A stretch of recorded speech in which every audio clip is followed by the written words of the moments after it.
Hello, Robots in Disguise fans, and welcome back to the AFTERBUZZ TV Transformers Robots in Disguise After Show. Today we are looking at Season 4, Episode 4, Blurred, and it's time to rev up and roll out.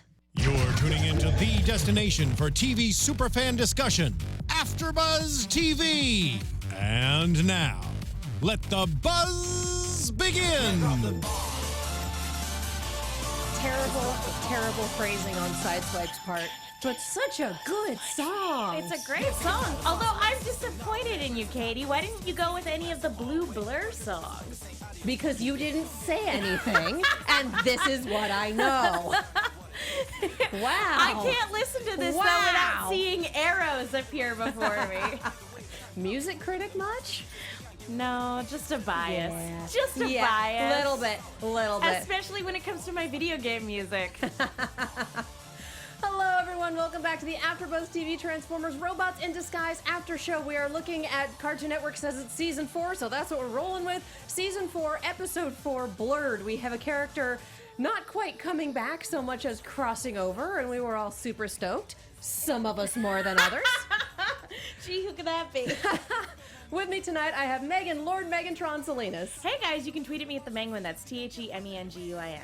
Our wrecker is off on a solo mission tonight. You can tweet at Alexis at Ataurus890, and our speedster has returned to Cybertron for a long-term mission.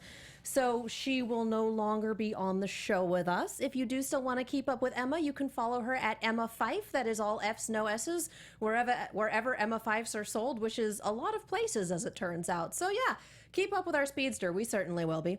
And I am Katie Kia Prime Cullen. You can find me all over the social medias at Kiaxet. That is Kiaxet. We have the hashtag ABTVRID. We have the live chat. Ali Soretta is wondering when we will return from the war. War's over, friend. We're here. So if you have something fun to say, throw in the hashtag, throw in the live chat. You may well get a shout out. We have 3 speedsters on this team now. We do. Dear God. Speaking of shout outs from the hashtag, Raymond T sent us a picture, a promotional picture for this season with the hashtag blurred TF lines, which while I hate the song Blurred Lines, this is actually, I will allow it as a pun. I will allow this pun. I will also direct everyone to the Weird Al Yankovic song Word Crimes, which has the same catchy beat and much better words. So many. Much better words. The best words. The best word. I'm an English major. That song just makes me so happy. Either way, neither here nor there. But either way, thank you for the graphics. You're wonderful and we you. love you. Nemesis Prime Production, who worries me with that name, also says hi. Hello. So yeah, we got all sorts of fun people in the chat. So let's talk about this episode. Blur is back. Yay! And he didn't get squashed in a trash compactor. He is blue now, though. He is. He's not purple anymore. No, and I gotta say, I love the blue. I do. For those of you who haven't watched Rescue Bots, why? Please go do the thing. They introduced this series' worlds, I guess, version of Blur in season, I believe, 3 of Rescue Bots. Iteration, I suppose. Iteration is a real good word. Was it season 2 or season 3? I feel like it was season 3. I feel like it was season 3. Yes. In season 3 of Rescue Bots, along with another bot named Salvage, who I really super want in this series now because Salvage talking with Denny in the scrapyard would just be the best thing ever. It really would. For anybody anybody with context knows that would be a beautiful, beautiful friendship. Anybody without context, go watch yourself some Rescue Bots. Seriously, please do. And so Rescue Bots as a series has sadly ended despite the push for season 5, which we're all still kind of behind because Rescue Bots is amazing, y'all. It's really cannot recommend it enough. And yeah, it makes sense that they would do this because the target demographic for Robots in Disguise is kind of that 9 to 13 range, and the target demographic for Rescue Bots was kind of the 4 to 8, 4 to 9 range. So it makes sense to be like, well, Rescue Bots is over. Hey kids, follow Blur to Robots in Disguise. Which I know nothing about, like popularity polls or anything like that, but out of the characters that they could have taken, I'm very glad that he happened to be one of the... I don't know if they plan on doing more crossover stuff, but I'm very glad that as one of the characters that they want to do that sort of crossover-y thing with, I'm glad he got picked as one of them. If the first one, I'm so happy. Well, and he's the only one in the Rescue Bots crew that wasn't created for Rescue Bots. Everyone else in there is an original character for the series, and Blur is a classic Transformer reimagined and brought in. So I'm not surprised that he's the one to make the crossover because he is the only one that's kind of a legacy character.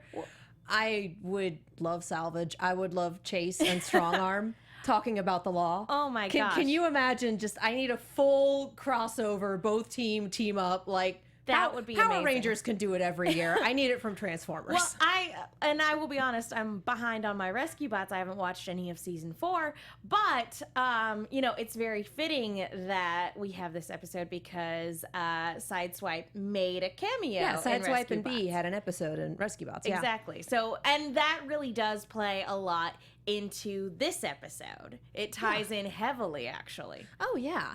And I love that all of this is Sideswipe, on the tail of evidently several dozen screw-ups, which have all been off camera. It's a small series of noodle incidents. And so... Have they been, though? I feel like every episode is a series of incidents with Sideswipe. I feel like there's a bunch of stories that we don't see in between the episodes that we do, because they're talking like, wow, he screwed up a lot recently. And I'm like... thinking back to last episode, not too terribly much. No. No more than usual. And maybe that's the phrasing that you need to keep in mind. No more than usual means that there's a baseline for expected screw-ups. Well, there's a baseline for expected screw-ups for this entire team, okay? It's a bunch of teenagers and Grimlock. And Drift, who unfortunately has a really bad case of Worf had the flu, so... At least he acknowledged it in this one. Oh my god, not again! Like, okay. I am... Because I have a bias towards Drift, and I will immediately lay this down, like, I absolutely have a bias towards Drift. I'm a little tired of Worf has the flu. I'm a little tired of we need our Decepticon to be, like, completely awesome, so he's gonna go beat up Drift because we know Drift is competent. And I'm like, I'm at the point where I get it. Can we not? But the fact that we acknowledged it this episode, like, all right, I'm with you there. Yeah, I'll do it. You guys don't get to see our reactions as we watch these episodes, but Katie was definitely, oh, come on, not again, and then immediately after, not again, and then that look of frustration turned into a smile. So, yep. It's almost like the people working on the show watch our show. And for those of you being like, oh my god, we influenced that. No. The animation pipeline takes literal years. I was going to say, that's giving us way too much credit. Yeah. No. That's silly. It's not, no, that's not how that works. That being said, though, like I said, I feel like I'm personally getting spoiled because I get so many good things. Yay. I'm just so happy. Talking about your character biases, my character bias, I am just sitting here going, yay, just keep him away from trash compactors and we'll be all good. Well, so far, Shockwave isn't in this series yet. We know he's still alive somewhere. He just kind of tanked off into the sunset at the end of Prime. Stay away. You keep your tank behind on Cybertron where it belongs, hopefully behind bars. Speaking of Decepticons, I was very much intrigued by Ragebite. I feel like I've heard that voice before, even though we looked up the actor and he has like 6 credits, none of which I'm familiar with. No, but it sounds so familiar. You know what? I really appreciated how distinctive this character's voice was, because with Decepticons, we kind of get a wide range of kind of crazy. It seems for a lot of the Decepticons for this series, a lot of our one-offs, they range from crazy to big and blustering and arrogant. And then the few times we get a menacing one, it's like either we have like 4 kind of menacing ones that run together, or we have our overarching villain. Yeah, the menacing ones are like your glow strikes, your steel jaws, the smooth talkers, the ones that are far more articulate. So the moment this guy started speaking, for one, he doesn't have like a weird quirky accent like the last Sharktacon and like the last Or villain Ped, had. the mad scientist. Yeah. No, Ped wasn't the head removal guy. I don't remember who the head I don't removal remember. guy was. I remember that there was a head removal guy, but I cannot for the life of me remember his name. But yeah, no, this guy is calm, composed, and articulate. Again, it's less like he was playing a cartoon character and more like he was just playing a straight analytical scientist, which is really weird because he's a shark robot alien monster. with a bomb made of packing peanuts. Of all things. So Like, we knew they were bad for the environment, but dang, y'all. I mean, he could have been played up for laughs. He could have been, they could have just made him another mad scientist, which, which we've gotten in this series before, and those are entertaining.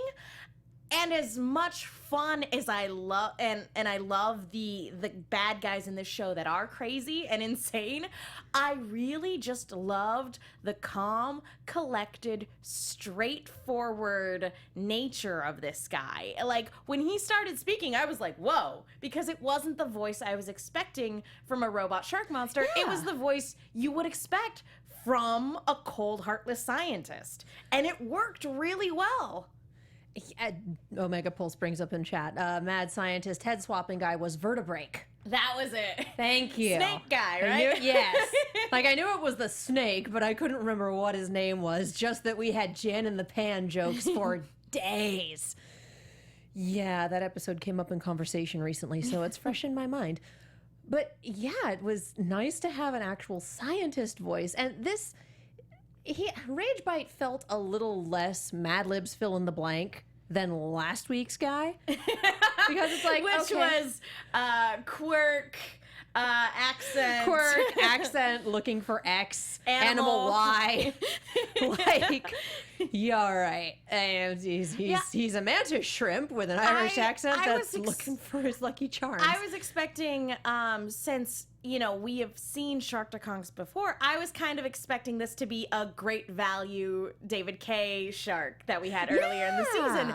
And he wasn't. If anything, this guy had more personality, just, again, by being so distinct from all of the other cons that we've gotten throughout the series. He wasn't a pirate. He wasn't a pirate, no. I don't that know what was that our last- accent was. No, that was our last one, right? Our last Sharktacon was a pirate.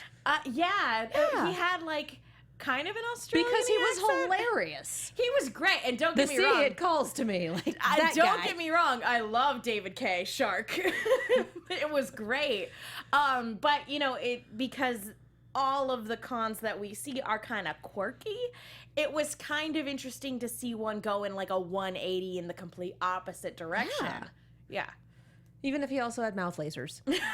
Like, that was where he got a little mad libby. It's like, all right, he's a shark With and he's a mad scientist power. with mouth lasers. Like, Yeah. I am down for the sheer You know- amount of laser cons we have You had know this what season. I'm disappointed by? What? I'm really sad that he wasn't a shark with a laser beam attached Oh! to his head. Granted, no kids watching this show would have understood that reference, but it would make me so happy. Hey! Shut up, that was amazing. Come on! That was All I amazing. want You are stop frickin' that. sharks with frickin' laser That beams was a boo attached to the their kids that heads. didn't understand the reference. Oh, okay. Not Well, a boo to very me. young children should not be watching that movie. The adults watching it. Like I said, I just want frickin' sharks with frickin' laser beams attached to their heads. We have Omega Pulse back in chat. We've got like 4 constant commenters in chat, and I love you all. He's saying that Ragebite and Shockwave would get along fine. They would. They would. They really That'd be would. terrifying. It actually really surprised me in Prime how well Shockwave and Ratchet, of all people, got along. Because, again, when you have scientists, like, they have that base level of understanding of, at least we have science that we can agree upon. You're evil, but we can science. Yeah. Therefore, we good. And there's not really kind of a designated scientist on our team. The closest we get is Fix-It and, Denny, with their mechanical knowledge. But there's not a straight up scientist on the team like there's not really a medic either. Past, yeah. Fix-It, but Fix-It can only do so much. Yeah, and he's doing his best. But yeah, and so it is kind of it's an interesting dynamic. Not having a designated medic or scientist, but bringing in another speedster instead. It's something where it's like, on the one hand, it's like, this is probably to the team's detriment because obviously having a scientist or a medic would be a plus for obvious reasons. But on the other hand, it makes the dynamic kind of distinctive from other series. We don't have like a stock, token character for everything. Well, and admittedly, the scientist and medic in Rescue Bots were humans. Yeah. So it's kind of hard to... Yeah, transplant them here, too. Yeah. Yeah. Without having, like, a narrative reason for it. I would be down for a narrative reason for it. Course. Like I said, I really want... I really super want a two-team team-up at this point. Just like, I need it. I need it in my life. You gave us Blur, now give us everyone else. I don't ask for much, but that's a lot. I ask for a greedy. lot. That's just a little greedy. Hey, you got your wish list. I did, and I get like one, all of it, and I'm grateful. I'm not overstepping my bounds with what I ask for. It's not like I got a Lita 1 or anything like that. I got my favorite, and I'm good. I would be down for a Lita 1, though. Absolutely. Yeah. Just now I'm just sitting here going, oh, what could have been. Well, who knows? The season's not done yet. And we should talk a little bit about our A-plot, because our A-plot is Sideswipe just being really, really insecure. Cannot we talk about how weird it is, for one, to have... This is pretty in line with Sideswipe in terms of, like... Because... anytime there's like a focus on him, it's usually he has this expectation of himself and he's not living up to those expectations. And that's where a lot of his insecurities come from, or he has a problem working with others, whatever. And we kind of get both of those things here. I have to say, it is so funny, though, to see the juxtaposition of Sideswipe and Blur, because normally Blur would be the one doing all of those things. Blur in Rescue Bots is a huge jerk. He really is. He gets better, but he's still just like, honey. He's got a good character arc, but let's not forget, he, like, almost got his friend murdered and then lied about it to everyone. That's a pretty downright monstrous thing to do. Like, borderline villain thing to do. That's also kind of why we have the comment from Drift about, everyone has their own path. Changing the path takes strength. Yeah. And so the whole audience is like, okay, yeah, I got it. And Sideswipe's like, yeah, whatever. No, and anybody Okay, who friend. knows what a terrible place Blur started from, like... and where he is now, it's actually almost jarring to see this version of Blur being so fanboy-y. Like, oh my gosh, like, Bee's team, this is so cool. I've always wanted to go on a mission with you guys. And he's done his homework. And it's one of those things where you kind of get a reminder of the scale of things. We've talked about how, we were worried about Soundwave coming into the series because this Soundwave level consequences. Soundwave level consequences. Rescue Bots is even more of a junior team because they are completely removed from Decepticon threats, period. At least from what I've seen up through season 4, like, still haven't seen all of season 4, but most of what I've seen, they never say Decepticon, and they mention Starscream by name once. They mentioned Decepticons once. Do they? Yeah, it was in one of the season finales. I want to say, like, season 2. I think they talk about it, but I don't think they ever drop the name. Decepticons, and they're like, oh, are those Decepticons? And they're like, no, they're just other robots. Oh, that's right, with the Morbots. But again, that was only a mention. That was just a mention. So it's kind of a reminder too that, like, somebody who can be an arrogant kind of jerk in that series, it's kind of like taking a bully from elementary school and introducing them to a group of, like, high school kids. Well, and they also have him saying, like, I've been on my best behavior, but what the heck are you doing? Yeah, exactly. And again, he has come a long way character-wise. He has come a long way. He's still got his issues, obviously, but like he's still a speedster. He's still Speedsters a speedster. come with a set of issues. Let's be real. Mainly inferiority complexes that they feel a need to overcompensate for. Impulsiveness, selective listening, and inferiority complexes. Yeah, like this is the speedster issue set, and now we have 3 of them. And now we have 3. And I love that B is just kind of like, do they all have selective hearing? Are they all? Oh my God, is this what Optimus felt like that one time that I went street racing? I was gonna say, excuse me, Pot. Kettle has something to say. Yeah.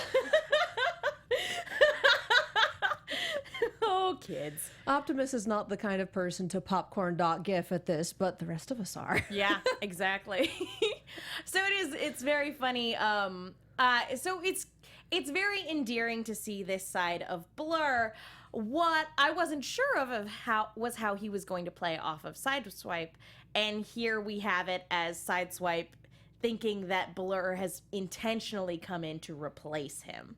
Yeah. Which it probably has something to do with the not living up to one's expectations and he's 100% several dozen projecting. failures lined up. He is projecting. But here's a guy who is kind of me and fulfills my role on the team. He's fast, he's snarky, he thinks on his feet. Yeah, okay. Like, they found another me, and now they're going to replace this one's me. Humble and very appreciative to be here, and is sucking up to the boss right now. He's newer and shinier, and everyone likes him. Sideswipe, sit down. just sit. No. Boys. Oh. I did love don't take credit for my mistakes. That was pretty funny. Just like, good Lord. Good job shooting yourself in the foot. Well, this is a perfect example of why Sideswipe is his own worst enemy. He really is, like, all the time. Yeah. A lot of his episodes that are him focused are getting himself in trouble or needing several tries to learn the lesson. Yeah. It's a speedster thing. And again, this is something where you would think that given how long he's been with the team and how many times they have worked well together and how many times he has proven himself, has proven his worth not only to himself but to everybody else, you would think that this wouldn't necessarily be an issue. But yeah, it's just the timing of it. It's the timing of it, where this guy just happened to come in at a moment, one, where he made a major screw up that could have cost someone their life, and two, yeah, like, he was already feeling insecure right before this, so like this just kind of adds fuel to the flame. Yeah, although I don't blame Sideswipe for the mountain. Because I mean, he wasn't doing anything terribly outside of his norm, and that mountain would have crumbled with anyone on it. Yeah, that one wasn't it. It's not like his showboating was like what caused the mountain to crumble, and I didn't see anybody else making a move to try to save the plane either. It's just like, are we going to let him do this? Yeah, sure. At least he gets points for taking action. Admittedly, none of them are flyers. No. Windblade, come back. We all miss Windblade. Windblade, come back. They need you. They need a plane. Blades? Deplane. Can we call Blades? Can we? I mean... They have a functional ground bridge. Why not? And they clearly need somebody for aerial rescues, at least in this instance. And we go back to me begging for a full team 2-part, like... I need it. I'm just I want picturing it. I need it. all of the... I'm not sure of, like, what the actual scale is, but, like, I'm just picturing all of the rescue bots being, like, at least a head shorter than everybody else, and just going, oh my gosh, we're with the B team! This is so cool!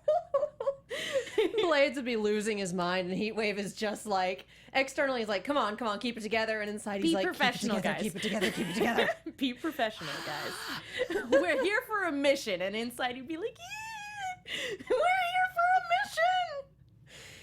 I need it in my life. We're not gonna get it in the show, so fan artist, please send us wonderful, beautiful fan art of this crossover. Please do. Just I know my brain keeps giving out every time it comes up on this, but I really do want it.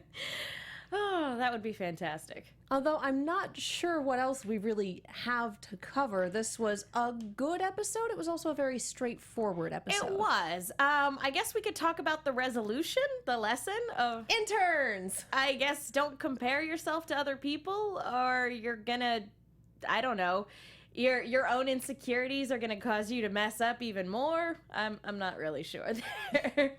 It really is don't compare yourself to other people, though. Yeah. Like, that is the point of it. People with your same or similar skill set are not there to replace you. Everyone does something a little different. Like, just chill. Just chill. And I just really liked what Drift had to say. You know, everybody, changing paths isn't easy, and everybody's on their own one. And that's something that I, like, definitely as a person, I take to heart. It's like, everybody's on their own path. You just have to, you can't compare yourself to other people. If you do, you will drive yourself crazy. And it's you see other people's highlight reel, but you know your own behind the scenes. And so it always looks bad in comparison, because if you ever look behind the scenes, like, things are messy and the trash can hasn't been emptied in a while and there's crumpled up papers, and, like, behind the scenes of anything is kind of messy, because the point is what you're showing people, and what's behind the scenes you just kind of hide. So you can't compare your behind the scenes, where you know the trash can is overflowing and there's crumpled papers everywhere, to someone else's highlight reel, which is, this is what I show people. Look how awesome. Yep. Like, Exactly. Don't do the thing. And it's a life lesson for everyone. Yep. Not just for the 9 to 13-year-olds. Not just for the speedsters. I will say that I am so happy that Blur is here to stay, at least for a little bit as an intern. I thought he was just going to be one and done, and I was okay with that, because in my heart I'm like, that means he's not going to get killed. Here.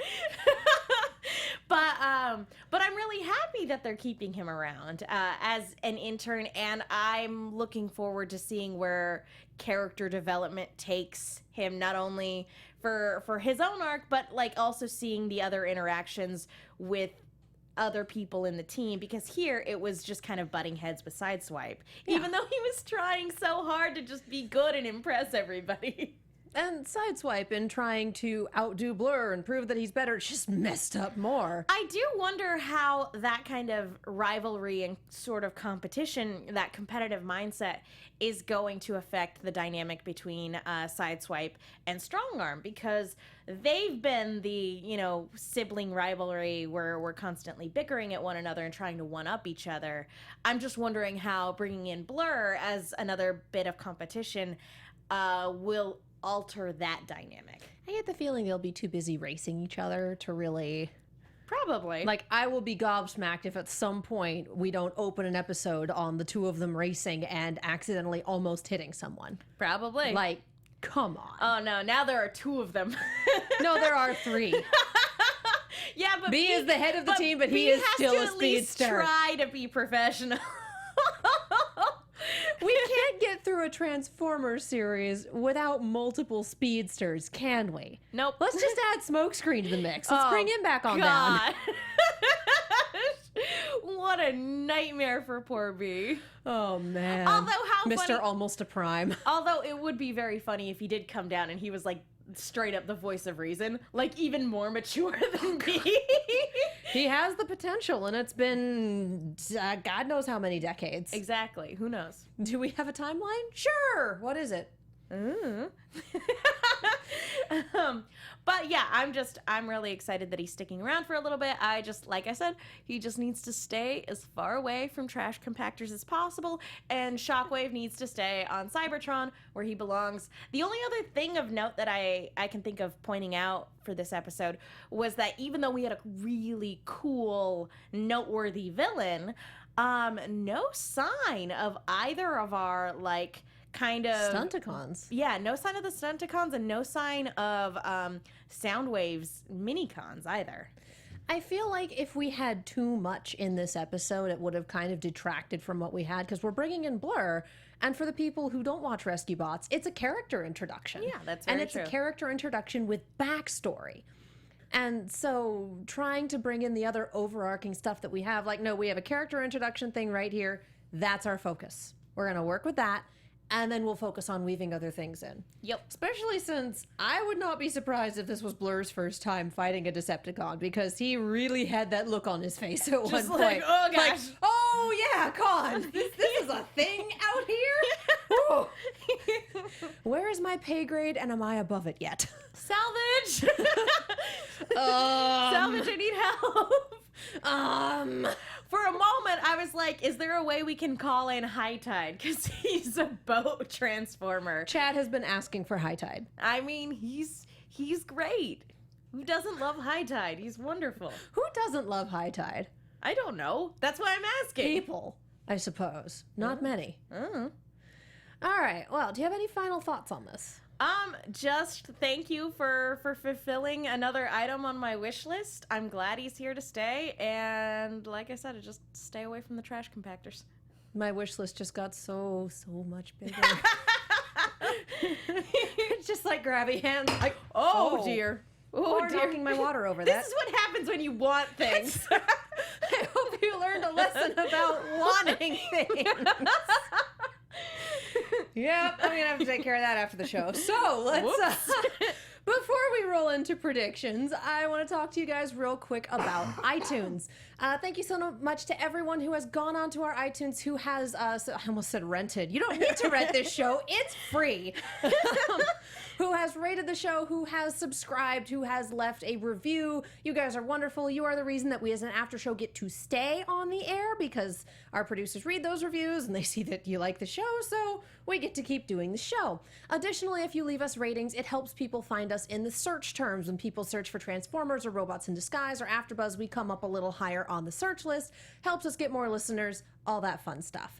We don't have any new reviews this week, but when you do leave a review, we read it out on the air give you because a we love you shout guys. out.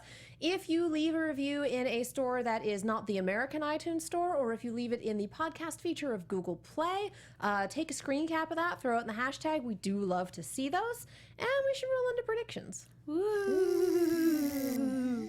And now, your AfterBuzz TV predictions. How big of a plot point do you think the rest of Windblade's caches on Earth are going to be this season? Because we've already had several plot points kind of revolving around those. I think that and the existence of the Stunticons on Earth and whatever the heck they're doing are going to be two mainstays of our plot. Partially gathering territory for Motormaster and partially just trying to find these other caches and keep other people or bots from finding them. Windblade was busy. She was very busy. I mean, that's what happens when you're the chosen one, I suppose. She was very, very busy while she was on Earth. And I kind of wish she had just left them like a map, a set of coordinates. Like, I think she I've got did. storage containers here, and here. I think she did. Like, that's why they know where they are. I hope so. I feel like they mentioned that in an earlier episode. I feel like it would have been irresponsible of her to just leave without doing that. Just kind of poking her head out of the ship. By the way, I have a bunch of storage containers, and there are bad guys in there, and you guys should probably check this out. Okay, bye. Bye. I think that's going to be used as kind of like the baseline setting for a few more episodes down the line. Whether or not anything huge will come of it, yet to be seen. On the one hand, I'm like, that's probably going to be a big deal at some point, or like they're going to come across something that she found that's like huge, like some sort of crazy artifact or weapon. But on the other hand, I'm like, it's also just kind of a good way to have a baseline for an objective for an episode in various locations. So I'm not sure if it's going to be a big deal, a big plot point, or if it's just kind of going to be like the backdrop for the start of an episode. I'd say 6 of one, half a dozen of the other, depending on the episode. That being said, not much has changed in my predictions in terms of overall, like, obviously Soundwave and the Stunticons are going to have either clash or have a team up. Nothing really about this episode changes that. Yeah. My only prediction would be just that I don't know. Yeah, maybe we are going to get more of Griffith Rock because Griffith Rock gets a blatant shout out in this episode. I would love to go to Griffin Rock. That would be amazing. That would be great. Again, I knocked my water over. I was so enthusiastic. Jeff Bennett, reporter, comes in to do a segment. Oh my God. Oh, yes. And that would be, honestly, any of the Griffin Rock residents would be great because they're, at this point in the show, they're all in on it. Yeah. Their level of normal is very, very different now. Again, one of the things that makes that show so unique within the Transformers canon is that there aren't a ton of communities that are completely down with there being giant alien robots running around. So it would be really cool to have somebody from Griffin Rock come in and be like, oh yeah, robots. Yeah, we have those. The fan community that we have decided exists out here. Exactly. Like, he gets brought in like, to oh speak at one of their meetings. That would be amazing. Oh my God. I'm going to throw that in for official predictions. We are so deep into the crossover weeds here, and I love it. I love it so much. I am that person. I looked at the Cartoon Network site, and I know who our con is for next week. Ooh, do you want to share? I think I do. Please do. Crazy Frog is back. No. Yeah. Doratus! Yes. And see, speaking of cons that have a shtick, he's fun. Because he's insane. And again, we were talking about how a lot of our cons are quirky. He's one of those ones that's distinct because of the level of insanity. It is a caliber unto itself. I still think one of my favorite bits with him was him, and I want to say Quillfire, like our 15-year-old anarchist Redditor. Yeah, that was teaming a weird up team to be up. nuts. Like, I appreciated that a lot because it was insane. Yeah, and we only got a little bit of him the last time we saw him. Like, it was almost a waste. And in fact, it was a waste because he was only in that episode for like 30 seconds. He was amazing, though. It was an amazing 30 seconds, but nice to actually have an episode kind of focusing on him again. So I don't actually remember where we left him, if he was still running around or if we I think he was running somewhere. around like he like was doing some sort of train heist, if I recall, or he was on a train. It doesn't matter. He was there and then he was gone. Yeah, and they he's did not laid apprehend low him. for a long time, if that's the case. Yeah, especially for him. It's about time for him to come back. Yeah. And the other thing I kind of want to put in the predictions back pocket here, because I don't remember every detail of season 2, but we have the tail end of the ship that landed on the other half of the other part of the island. Like, we have that. We froze it. I don't think we ever sent it back to Cybertron, if I remember correctly. Uh-oh. If I remember correctly, I could be wrong. Did they just leave it there? Yes. They couldn't get that. That seems irresponsible. I legitimately don't remember if they towed it back to Cybertron or not. I honestly don't. It's kind like of a at the big very deal. least, you should drag it onto the private property that is the junkyard. I don't think they can get close to it because Probably the not. stasis bomb is still in effect. Oh, yeah, that's fair. But there is one thing keeping them frozen, and it's that stasis bomb. So if that malfunctions, breaks, someone gets in there and does a kamikaze routine to turn it off, like, that's a lot of cons. Wait That's a minute. a lot of They cons. wouldn't have just left all the cons on the island. I thought they apprehended all of them after the stasis bomb went off. They were all stuck in the stasis bomb. Oh. That was the point of it, because Oh, that's dear. where Glowstrike and Steeljaw and like everyone I thought they were. just dragged everyone's unconscious bodies and then threw them all into pods. I don't remember, but I legitimately think that they're all just I in the don't- tail end of the ship. I don't. That sounds terribly irresponsible. Chat, help. I don't. I think don't you- remember. I think you're wrong. I'm gonna call you out on this one. I think you're 100% wrong. I would like to be wrong, but if I'm not, that's still a piece that could be in play. But yeah, even if they did take everybody off, there's still a lot of tech on that ship, and probably a lot of weapons, and a lot of like definitely stuff that you can do some damage. But yeah, no, I don't think they'd leave all those cons there. I don't think they could get in there because the stasis bomb. I don't think they'd leave them there. That sounds like a terrible idea. If they were stuck in stasis and they couldn't get in, what's their other choice? not. Just I don't 2.5 seconds of dead air. That's the other think choice. the stasis bomb works that way. I think it's a one-shot sort of deal. I think I need to go back and rewatch the season 2 finale. I think you do. Ali Surratt says they sent them back to Cybertron, I think. That's what I think too. I thought they apprehended everybody. That would make sense. Yeah, I don't know. I don't remember. I could just be completely talking out my tailpipe here. That's why it's called a prediction. That is why it's called a prediction. Even if it's not based on Even if fact. it's egregiously wrong. I mean... Yeah, everyone in chat is saying they went back to Cybertron. It is possible they missed a few, though. Like, somebody could be still, like, in stasis that was, like, under debris or something, and they missed a few. Could be. They could have missed a few discount Scorponocks. Discount Scorponok was season 3, though. Yeah, whatever. Yeah, that guy. That's when the stasis bomb went off. No, wait. You're right. Yeah, season 3 was our 6-episode mini-con Great rumble. value Scorponok. I miss those But mini-cons. yeah, there could have been a few great value cons hiding under the rubble somewhere.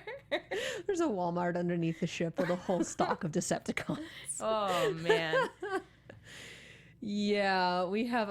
There we go. Green Decepticon in chat says, according to the Hasbro banners, rescue pots will continue. I need a source for that. Like, please link a source in the comments or the hashtag, because I need to see this in my life. I need it. Yeah. I think that's about it. That's all I got. Unless we have any predictions that are not in any way based in fact or what happened in the mean, series. if you allow me to keep talking, I'm just going to keep talking about Blur. Well, yeah. Time to stop that. All right. Spare yourselves, guys. Well, thank you guys so much for joining us. We will be here next week, same bat time, same bat channel. In the meantime, Megan, where can the people find you? Hey guys, you can tweet at me at the Menguin. That's TheMenguin. I am also on a bunch of shows here at AfterBuzz, including the season finale of Agents of S.H.I.E.L.D., which is later on tonight. I also write articles for the movie Chick. That's Chick with 2 Ks. Be sure to check those out. You can follow Alexis at ATaurus890. You can follow Emma at Emma Fife. Her name, you know, if you want the spiel, rewind to the beginning of the episode and then watch the whole thing again, because really, we're great. And I am Katie Cullen. You can find me all over the social medias and on YouTube at Kiaxet. That is Kiaxet. The Samurai Jack series finale is this Sunday. And Arrow is tomorrow, and Life is Crazy, and Life is Good, and we're still doing Attack on Titan on Mondays. And my birthday is tomorrow, so if you feel like spoiling me, I have a wish list in my Twitter profile, because I am that human being. Thank you guys so much for watching, and we will see you next time. From executive producers Maria Menounos, Kevin Undergaro, Phil Svitek, and the entire AfterBuzz TV staff, we would like to thank you for listening to the AfterBuzz TV network. To watch or listen to other after shows and post comments or questions, be sure to visit AfterBuzzTV.com. I'm Sir Richard Wentworth, and this has been a presentation of AfterBuzz TV. Roll to the rescue. The views expressed herein are those of the hosts only and do not necessarily reflect the views of AfterBuzz TV or its owners or principals.